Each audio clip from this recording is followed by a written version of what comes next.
கர்த்தருக்கு ஸ்தோத்திரம். இன்றைய வசனம் 2 நாளாகமம் 15ஆம் அதிகாரம் 2ஆம் வசனம். நீங்கள் கர்த்தரோடு இருந்தால் அவர் உங்களோடு இருப்பார். 2 நாளாகமம் 15ஆம் அதிகாரம் 2ஆம் வசனம்.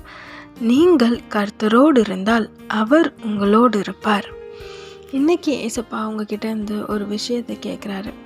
நான் கூட இருக்கேன், நான் கூட இருந்து எல்லாமே செய்வேன், அது உண்மைதான், நான் உன்னை விட்டு விலக மாட்டேன், உன்னை விட்டு போக மாட்டேன், உன்னை கைவிட மாட்டேன்னு வாக்கு தந்திருக்கிறாரு. அதை செய்வார்.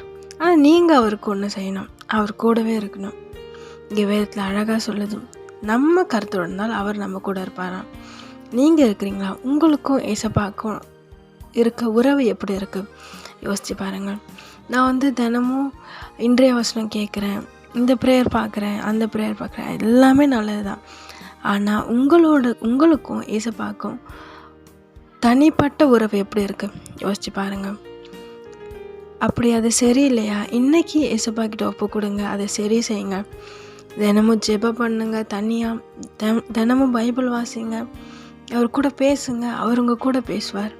நீங்கள் அவர் கூட இருந்தீங்கன்னா அவர் உங்கள் கூட இருப்பார். ஆமென். உங்ககிட்ட இருந்து அது மட்டும்தான் ஏசப்பா எதிர்பார்க்குறார். அதை அவருக்கு நீங்கள் அதை செய்யுங்க. நிச்சயமாக கர்த்தர் உங்களை ஆசீர்வதித்து உயர்த்துவார். ஆமென்.